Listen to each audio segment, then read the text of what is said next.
You know how eBay and the likes are great for retro gaming and plenty of other things? Well, that's for the most part true when you're dealing with people that actually label the console they're selling with the correct region code. See, I live in the PAL region, which means I can't play my old PAL games on an American or Asian system since their region codes differ. What are region codes, you might ask? Well, it might be understandable not to know in this day and age, since the PlayStation 4, the Xbox One, and even the Switch are region free, but back in the day, things weren't so convenient. Almost every system had some sort of region locking implemented, and that didn't completely stop until our current generation. This made playing imported games that didn't see a release in your region impossible unless you also bought a system from the same region. Anyways, the point was, this guy didn't correctly label his system as an NTSC system, but as PAL, and I only found out when I got it and it wouldn't play my PAL games. So, after a bit of trouble with the return and getting an actual system with the right region code, we're finally ready to tackle the next entry in the Rayman franchise. This is Rayman Revolution for the PlayStation 2. Yeah, unlike most people, Rayman Revolution was my first experience with Rayman 2. No, with the Rayman series in general, actually. I did, of course, like I said in the Rayman 1 video, have some small encounters with the game, and to be honest, I did play the first 3 levels of Rayman 2 on the N64 a couple of times, but I couldn't save. They were so short and far in between that I don't really count them as playing the game. Just like Rayman 1 though, I never myself owned Rayman Revolution either. In fact, it was my little brother that got the game at the same time he got a PlayStation 2. I seem to remember him getting the system to play the hot new game GTA 3, which, by the way, I had no interest in such games at the time, and to be honest, I still don't. But as a part of an offer, he was allowed to pick 2 games, so obviously me being the cunning little devil I was, convinced him to get the Rayman game purely based on how fun I told him it was, even though I actually just recognized the name and knew nothing else of it. Thinking back, that's actually a recurring thing that happened during our childhood. I'd see a game I'd really want to play while we were out looking for games to buy, and then I convinced my little brother to buy it. I guess I kinda worked my way up to deserving that bite mark on my back, huh? But that's a story for another time. Of course, since it was my brother's PlayStation 2, I had to let him be the one to play it first, so I patiently sat and waited for my turn to finally play the game I picked. That's another thing about having siblings with their own gaming systems. You always have to wait or ask for permission to play. Sometimes he'd just flat out say no just to spite me and then run to his room to play the console himself, even though he had other stuff he'd rather do, so that I couldn't simply tell my parents that he wouldn't let me just for the sake of it. Of course, I couldn't just play when he was asleep either, because he had the PlayStation 2 in his room, which made it an infinite amount harder to play. Sometimes he'd even hide the memory card so that I couldn't use... Oh my god, just thinking back on this has me almost fuming at the mouth. But anyways, when I finally did get to play, oh man, did I play. The game opens up to a rather gloomy scene.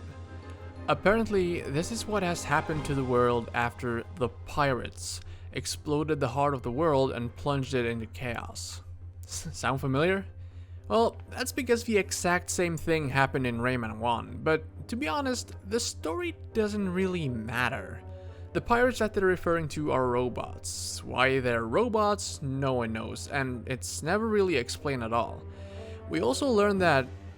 Wait, Rayman's been captured? Why do I feel like I'm missing part of the story here? Well, it's probably because I am. Remember manuals? Yeah, those small pamphlets that comes with the game to teach you about the game world and give you some backstory. Nowadays, the only thing that accompanies a game case is the CD and, well, whatever this is. But back in the day, you'd get these things. Not only do they have some useful information for playing the game, but they also include some backstory. In this case, it's what happened prior to the intro cinematic of the game. Panic in the Chamber of the Teensies and the Fairy Council. Robot pirates from deep in space have arrived, determined to conquer and enslave their entire world. The time for combat has come. Volunteers form small resistance groups and throw themselves into battle with the evil aggressors.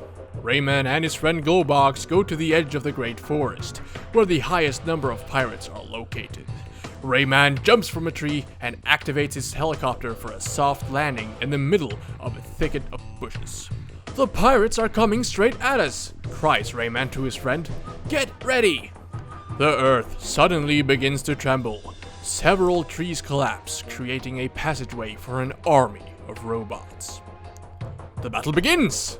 Rayman leaps into action, sending metal monsters flying with his powerful energy spheres.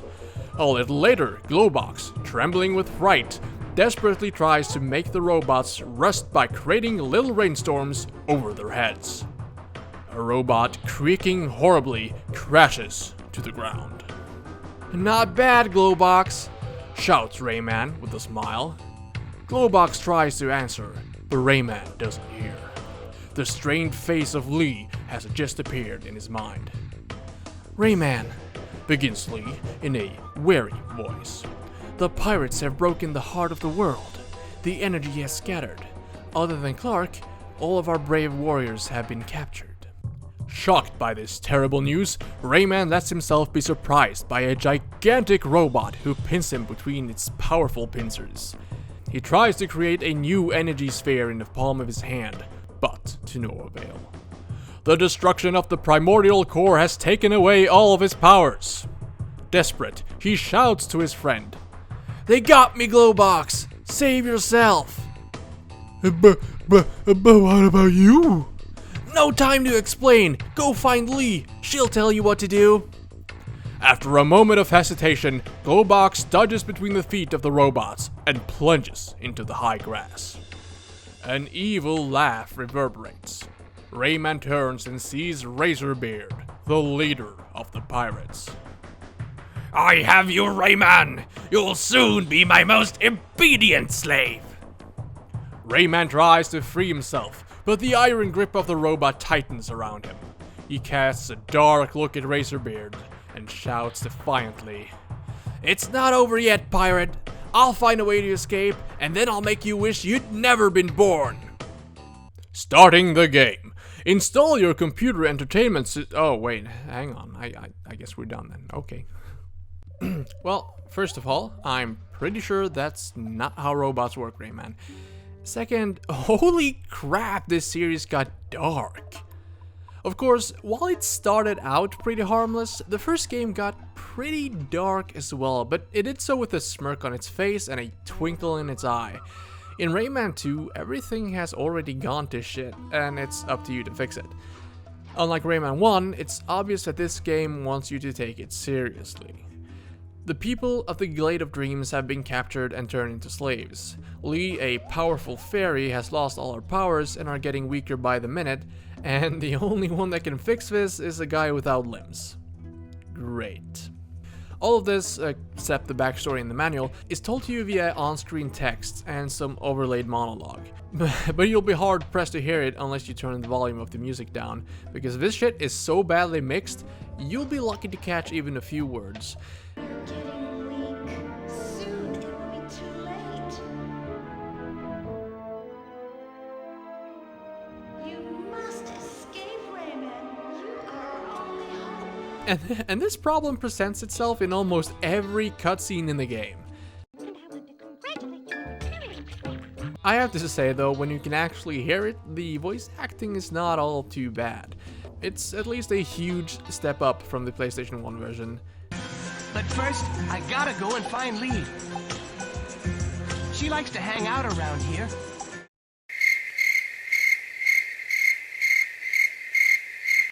Have you seen her? That's for sure. And if you don't want to listen to the voice acting, you could always just turn it back to Raymanese like it was in the original game. Anyways, After the extremely abridged introduction to what has transpired, we follow some frog-like thing being dragged through a hallway littered with cages. I know, I keep bringing this up, but my lord, is this a disturbing scene.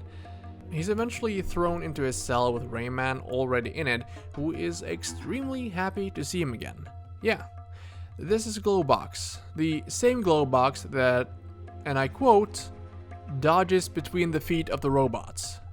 Damn, you got tall and fat really suddenly, bud. Glowbox gives Rayman a silver lump, which invigorates him and gives him some hope back. He can now punch stuff. Why he couldn't do that to begin with, I don't know, but alas, we can now escape the ship by punching down this fence that is hiding an overly obvious escape route. Some of the silliness of Rayman comes into play here, as Glowbox comes sliding down and knocks Rayman off the platform at the end. Thankfully, the game isn't all death, decay, and seriousness. The first area in the game, which you are literally shoved into, gives you a pretty good idea of how this is gonna work out. It gives you some space to run around and jump to test out the controls, and it's also the first area that exhibits a notable change compared to the original release. This place is much bigger than the earlier versions, thanks to the power of a new console generation. The PlayStation 2 was my first experience with the 6th generation of consoles. I didn't buy my GameCube until I think it was the summer of 2003, so this game was also the first time I'd seen the increase in graphical power in action.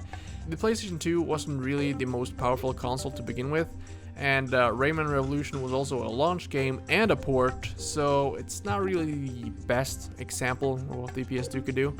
Still though, it is marginally better than the N64. The image is sharper and the model looks cleaner. And hey, Rayman even has fingers now, how about that? It seems that most of the increase in flops was used to expand the world and add more detail to the different areas, which is honestly completely fine in my book. You know, I've always liked this first area a lot. It's so peaceful and easy to navigate, and it basically teaches you everything you need to know about the controls in the span of like 10 minutes. One has to wonder then why such a well-crafted level is oversaturated with tutorials. Like, whenever there's something new going on here, this guy Murphy, the designated tutorial man, just swoops in and tells some exponentially useless information about how to control Rayman. Like, really, they make it so you can summon him anytime through these stone tablets to get more info, but to be honest, the info you get from just standing on them are more than enough to grasp the basics. The only thing Murphy adds is a bunch of flavor text that you might as well just cut out of the game entirely. Speaking of things they cut out of the game, you no longer get lumps or health increases from destroying cages. Instead, there are familiar spirits inside, which each time you free 10 of helps Lee unlock bonus levels for you to play through to increase your maximum health. Previously, there were only 2 of these, the Walk of Life and the Walk of Power.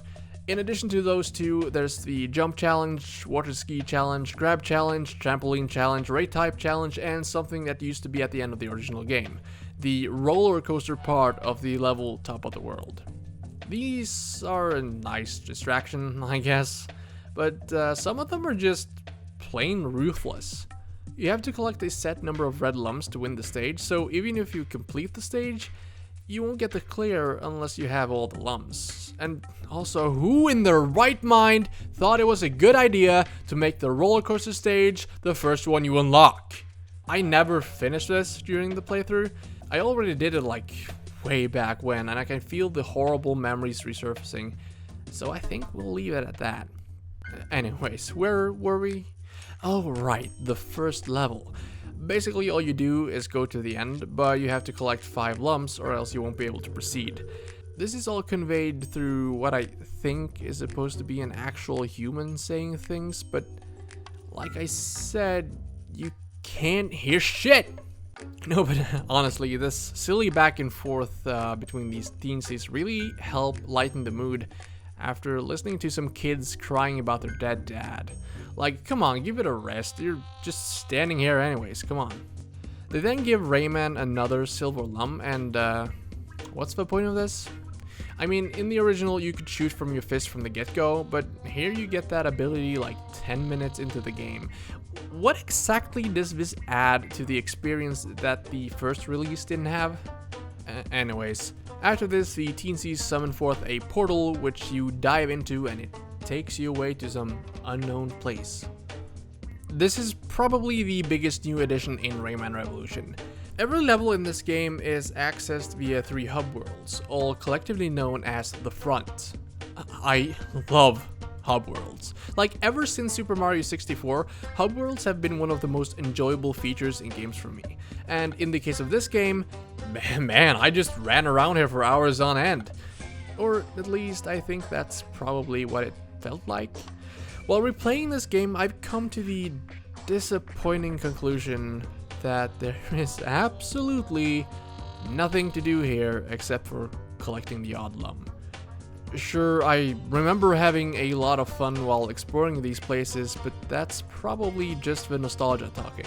It is pretty cool, however, how every level in the game are linked to these hub worlds, creating a feeling of it all, being connected.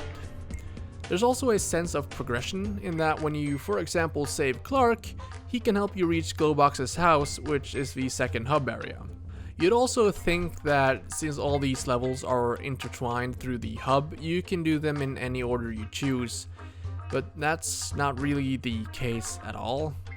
Sure, you can go to the first level, the Fairy Glade, before even visiting the Stone Circle, but most levels are, well, they're unreachable until you've completed a prerequisite level.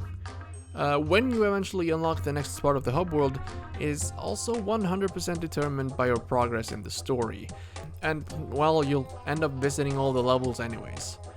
If I had to choose between the mysteriousness of the hub in the original game and this uneventful place, I'd probably go with the former option. Anyways, we'll get back to the hub world in a little bit, but for now, let's take a look at some of the levels. The first one being the previously mentioned Fairy Glade. So, if you did choose to go to the Stone Circle first, you'd find out that Lee the Fairy has been captured and is being held in the Fairy Glade. This level follows up with the same kind of atmosphere as the last, with green grass, flowers, mushrooms, and running water. It's really nice for sure, but the standout thing about this level is how it gradually transforms from serene landscape to a mechanical pirate-infested facility. After climbing some vines into the next area, you quickly notice that the once clear water that you could swim in is now infested with piranhas that will eat you the moment you fall in. Then you encounter your first pirate. Well, unless you fought the Endless Horde in the Minosaurus Plains. But luckily, he's asleep, giving you the advantage of the first strike. Thankfully, the game prepared you for this by having you shoot a scarecrow 7 times during the initial tutorial. However, this enemy isn't just your first real enemy encounter, it also highlights one of my least favorite additions over the original game. This pirate wasn't here in the Nintendo 64 version. In fact, you wouldn't even be fighting any pirates until you started infiltrating their stronghold. Yeah, Rayman Revolution has a much bigger emphasis on combat than the original, and you know that's a bad idea if you've ever played Rayman 2. Well, at least this first fight here isn't that bad since he goes down in 2 hits. But later on in the game, these robots get an insane amount of health, which, by the way, you'd think that this guy has too, but nope, it's just that all the robots have the same life gauge. Some just decrease less with each hit. In the time it takes you to encounter 1 pirate in Rayman 2 on Nintendo 64, you've already encountered 3 in Rayman Revolution. They're all pushovers, but they still interfere with the pacing of the game, and were placed there for no other reason than to have you fight something. If you're not yet convinced of the increasing combat focus, let me introduce you to a little part of the game I like to call Pest Invaders. About halfway into the game, you're forced into this set view and a bunch of pirates move towards you in horizontal lines. You have to defeat all of them. The green ones are fine, they all die in 1 hit, but the red and yellow ones are the reason why I keep a bottle of vodka in my fridge at all times.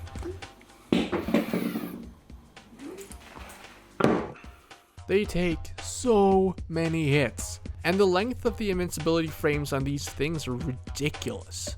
Towards the end, there are only, and I repeat, only red robots coming at you. It doesn't help that the combat in Rayman 2 isn't very good either. It all boils down to sidestepping from left to right while spamming the shoot button, so obviously this gets really monotonous very quickly. But that's without even factoring in the camera that will get in your way, especially in tight corridors, of which there are many of, I might add. In fact, a lot of the combat in the Fairy Glade is either in smaller rooms or in set corridors. Apart from all the enemy encounters though, this is still a pretty great level. Near the end, you help free leave the fairy by destroying the machine that's generating the force field around her. She then gives us another silver lump, which again upgrades Rayman's capabilities. You can now grab onto these purple lumps, which are the only means of getting out of here. Good thing then that the pirates built the generator right next to an endlessly respawning barrel mechanism, or else we'd be stuck here forever. What's kind of funny about completing these levels is that at the end of each one you free a teensy with a weird hat. You then dance some Russian folk dance or whatever and poof, a portal back to the stone circle appears. As you keep completing these levels, the teensies populate the respective stone circles that each level is linked to. Hang on, actually there's something I need to show you. This is my stone circle. Or, well, it used to be. See, this fucking row of bushes actually used to be a lot shorter. But there's actually, and you probably can hear the noise from all the cars behind there, but there's a wall behind here. Would you look at that? So I used to just use some chalk and draw those portals on the concrete here. Like this is a wall to just shut out all the noise from the cars driving past behind here. This is actually where I grew up. That is my parents' house. Originally I was thinking that, no, hey, why don't I go in there and shoot this while it's actually sunny outside. As you can see, there's not a cloud in sight, but because of this mountain up here, you can't actually see the sun this time of the year. So yeah, it's a great place. Like, look at that. I can actually see the screen now, so I'm just going out of well, I'm just guessing is what I'm saying. Look at that. That is a nice, really nice view. Anyways, I'd have like these portals just lined up behind these bushes on the wall, and then I just like run around in the yard here and pretend I was Rayman going to all these different worlds. It was really fun, actually. Yeah, look at that view, dude. Like, this is actually kind of amazing, and it's made it so that I can't actually live anywhere where I can't see the ocean, because I just can't calm down without actually seeing water. So yeah. Wow, if that doesn't get me laid, I don't know what will. The next place you're instructed to go to is the bayou, but I chose to instead go to the Marshes of Awakening. And yeah, this is actually doing things out of order. Originally, you'd do the marshes first, then the bayou, but in Rayman Revolution they switched up the order of the stages to make the story flow better. So for the sake of the video, let's go with the bayou first. This level starts off with a cutscene showing workplace harassment. An underling is reporting to Admiral Razorbeard that Rayman has indeed gotten as far as the bayou unharmed. And wait, Jontron? Is that you? So that's where you were all this time! To be honest, even as a kid, I didn't think this guy looked very intimidating. I mean, he's like half a meter tall and has a shittily screwed on piece of tin plate as a beard or mouth or whatever. It certainly doesn't help that the skull on his crotch is all loopy-eyed either. What makes him a real jackass though is that he eats a yellow lump right in front of you and reduces the total from 1,000 to 999. What? This fucking blew my mind as a kid, but not necessarily for the reasons you might think. Sure, the fact that the main bad guy could just affect the game like that by permanently removing a collectible probably surprised a lot of players. If he could just up and do that, well, then what else could he do? Like, imagine if Bowser just suddenly took a Power Star from you in Super Mario 64 and just tore it up, or that Ganondorf wrecked one of the medallions in Ocarina of Time, leaving that space forever empty. That probably sounds like the start of a really crappy creepypasta with a .exe at the end of the title, but it'll probably upset a lot of people. For me, it wasn't as much as the action of eating the lum that pissed me off, but rather that the counter went down to an uneven number. For all my life, I've collected either 150, 10, maybe even 120 of one thing, but you're telling me that in this game, I'll only be able to collect 999 of the main collectible? That's bullshit! Dude, I was so pissed when I saw that, I almost stopped playing right then and there. It's a good thing I continued though, because even though the game doesn't outright tell you, you actually find the eaten lum in one of the last stages. Phew! Balance has been restored, and the universe has realigned itself. As for the bayou itself, there's some pirate ships here and a talking mosquito there. Nothing out of the ordinary. Back at the stone circle, the king of the teen seals tells you that Bzd is waiting for you on the pier. No, that was not me censoring myself, his name is actually Bzd, and he's ready to take you to the location of the first mask. The masks are powerful items, which when you collect all 4 will call for a mighty entity named Polycus, who will presumably help Rayman and the gang with the eradication of the pirates. When you're hunting down such a dangerous and sought-after item, you'd better be prepared. Luckily, that's what the magic circle is here for. Another thing I really like about this version of the game is that the lumps you collect have a purpose other than open doors like in the original. In Rayman Revolution, you spend lumps at these shops to gain upgrades.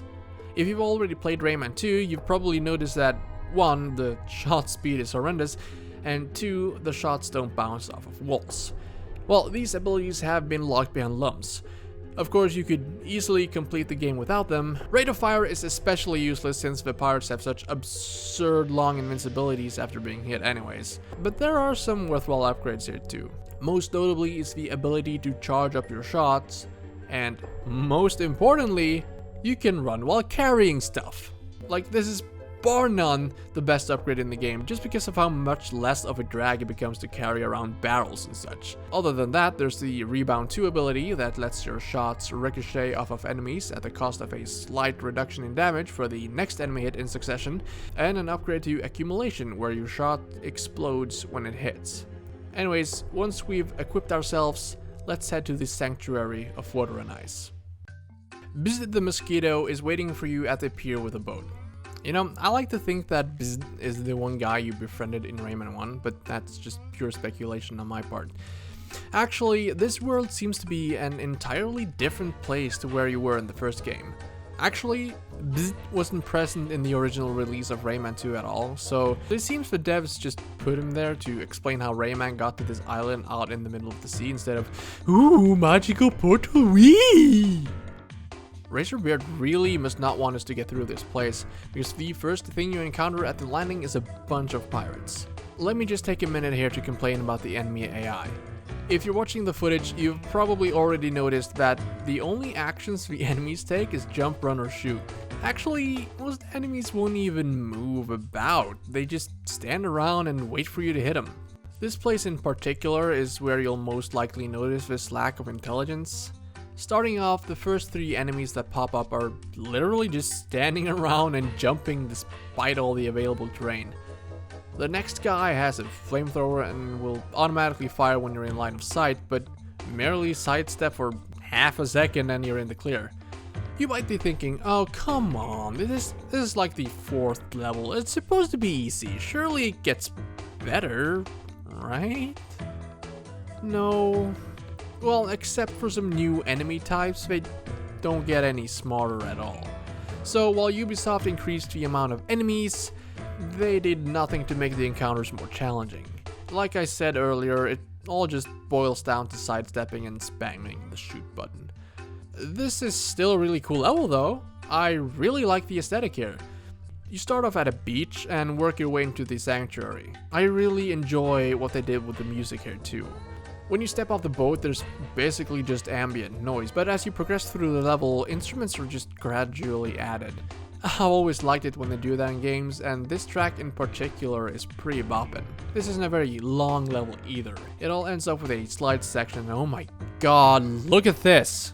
I hate it when games pull this shit. So, there are alarms on the slide. Normally you can just kill yourself if you miss one, but if you miss any of the ones near the end, you're basically stuck and you have to do the whole stage over again to get that one hard to reach lump. God! Oh yeah, that's the boss. Bye-bye. Actually, when we're on the topic of bosses, the ones in Rayman 2 were never exactly, the cream of the crop, so to say. Much thanks to the combat system detailed above. Some of them, actually, scratch that. 2 of them are kinda entertaining though. The first of which being the boss of the third mask. Fouch? Is that a Fooch? I don't know. The guardian of the Sanctuary of Rock and Lava. This boss is basically just a long platforming challenge where he shoots out bars and pillars of flames that you need to dodge while simultaneously avoiding the lava pits. But honestly, I think it makes for a fun fight. Maybe it drags on a little too much, but in my opinion, it's not that bad.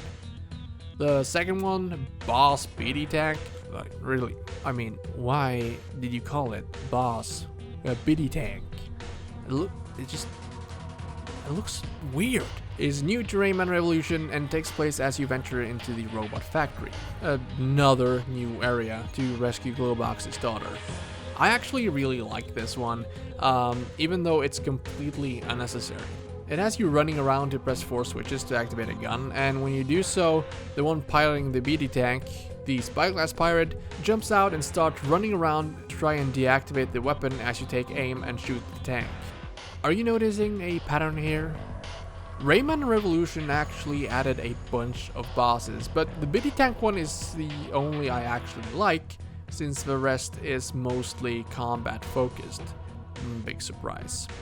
Maybe the most notable boss is the one guarding the second mask. Both Mask 1 and 3 were guarded by these pyramid heads. After the first mask, you might think that there's a fight before the second mask too, but no, plot twist, the level was the boss all along. The fourth mask is also guarded by a pyramid head, but this guy, Grolem 13, is new to Revolution and okay, yeah, they knew exactly what they were doing at this point. Also, he has a silly face. I do see why they maybe wanted to incorporate some kind of battle to make the last mask feel deserved. In the original, you get the mask after rescuing all the baby glow boxes in this horrendously slow and challenging flying ship section. You still have to do this in Revolution though, but instead of the fourth mask, you get the rain mask, one of 2 items that are also new to the game. The second of which being the Lum's radar, which does exactly what you think it does. Basically, you toggle it with L2 and it shows you the direction to the closest yellow lum. The rain mask lets you perform the secret rain dance, an exclusive move known only to the Glowbox line, apparently, where you summon a rain cloud to bring the flood of gods upon your enemies. Or plants and electrical equipment. That works too. Unlike the Lum radar, which can be helpful for sure, the rain mask is required to progress in the game and also to get 100%. Remember those small sprouts and such around certain levels? You can now go back and water them to make new passageways to hidden collectibles.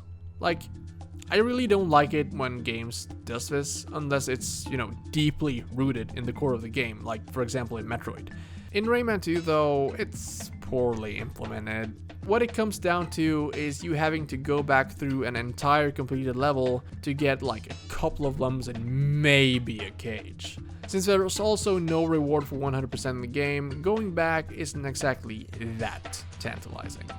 Speaking of going back, when you get to the end of the mini hills, which by the way introduces a pretty kick-ass feature with the running shells, if there's one thing that Rayman 2 has going for it, it's that it never fails to introduce fun level gimmicks like the running shell, the barrel flying, or even eating whale farts. Oh crap, where was I? Right. At the end of Minier Hills, you encounter Clark, who has for some reason gotten sick.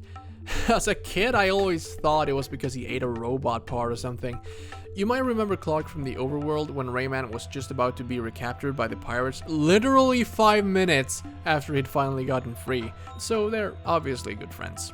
Clark tells Rayman to seek out some life potion, hidden in a place called the Cave of Bad Dreams, which is contradictory, not near the entrance of the Marshes of Awakening, but rather at the end.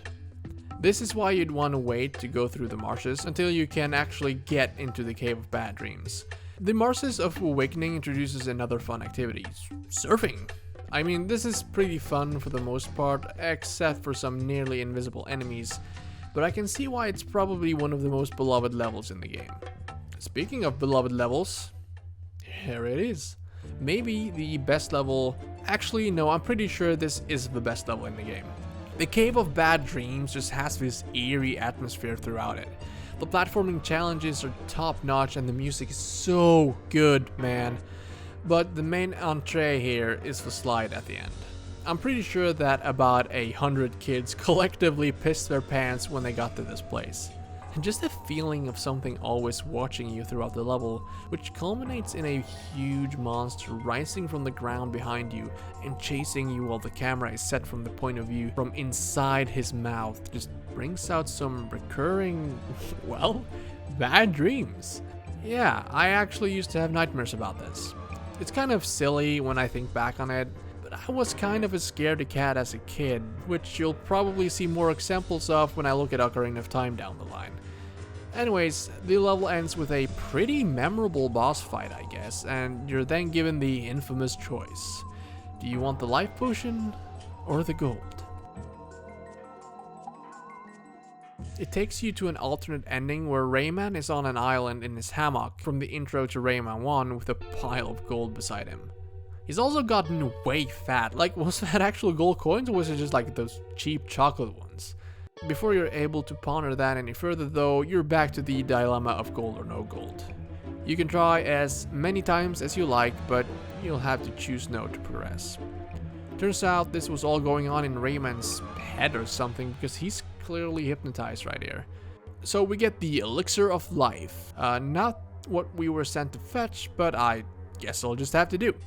We give it to Clark and he guides us through the rest of Menhir Hills. Easy peasy. You actually do encounter Clark later, but that time he's been brainwashed into a laughably easy boss fight, so we don't really talk about that. The only other level I feel the need to, really talk about before we end things off is the Echoing Caves. The reason for that is so I can make this joke once featured in another review I previously made of the game. Hey look! This is the level from the box art! It's just, that doesn't really work here. For some reason, they went with this weird 80s style box art for the PAL version and this mess with the NTSC one. Like, this literally looks like a fan project in paint gone wrong. Like, why is the picture of Lee so much lighter and hand-drawn when Rayman and the robot are just two darkened 3D renders? I can't help but feel like these covers are referencing something, but I can't think of what it's supposed to be from the top of my head. Then there's the Japanese version, like, what in all the riches happened here? At least Rayman is depicted as somewhat nonchalantly happy, while in the other versions he's either dead serious or with a slight grin. I know that the game is trying to take itself seriously, but we gotta remember that this all takes place in a green fantasy world full of tiny people that dance as their main way of transportation, and where robots made of metal hide inside giant wooden barrels to avoid taking damage. But hey, it gets better! How about a robot hiding inside another robot? After collecting all 4 masks and summoning Polycus, he eradicates all the pirates on the ground. However, since his powers are tied to the yellow lumps, which are in turn tied to the earth, really? But the yellow lumps are flying. They're basically always flying, they're not even touching the ground. He's basically useless in the skies, so it's up to Rayman to fly up to the pirate ship and take care of Admiral Razorbeard once and for all. And wow, I did not think the ship was that big. This fight is pretty pathetic. All you have to do is shoot his bombs back at him. At around the halfway point, he jumps at you and destroys the floor, sending you both plummeting towards the engine room? What? Why is there lava here? I don't think it's ever explained what part of the ship this takes place in, but I can't think of any reason whatsoever to have molten rock inside this flying ship that's also partly made of wood. But whatever. This final phase has you flying around on a shell. It's not the first time they throw this at you, so you've had a lot of time to practice, but that still doesn't make this fight any good. If you're skilled enough, you can do a perfect run, flying from one side to another while continuously damaging a Razorbeard. But if you miss even once, you'll have the time to change the lava level, probably just as you're within reach to get swallowed by it, and guess what? You'll have to do the entire second phase all over again. This is such a terrible last boss. Thankfully, I didn't have too much of a problem this time, but the first time I gave up after what felt like 30 tries.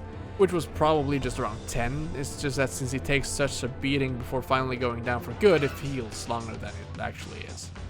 When you finally do go down though, he takes the entire ship with him, and Rayman is presumed dead.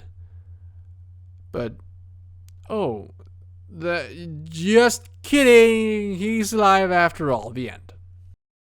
Was Rayman Revolution really a necessary update to an already very good game? Well, for some reason, most people thought, yeah! This game gained an overwhelmingly positive reception. 3 publications even gave the game a 10 out of 10, with GamePro saying, and I quote, "It's the best version of one of the best 3D platform games ever made." Of which I 100% do not agree. Not a lot of the extra stuff added in Revolution feels justified. In comparison to the PlayStation 2 version, the original game just feels much more focused and coherent. The bosses with little to no build-up, the rain mask, the added focus on enemy battles, and even my beloved hub world all destroy the pacing of the game and makes Revolution feel bloated as a result. Just like this review, eh? Hey! But I can't be the only one that felt like this. After all, as of this ramble, of the seemingly infinite amount of times this game has been re-released, Rayman Revolution was only re-released once, as a classic PlayStation 2 title on the PS3. So either it just didn't sell well enough, or even Ubisoft themselves realized how bad of an idea this was. It's like they say, never seek out your childhood experiences, especially not if there's a limbless man involved. I guess all that's left to do is watch the credits.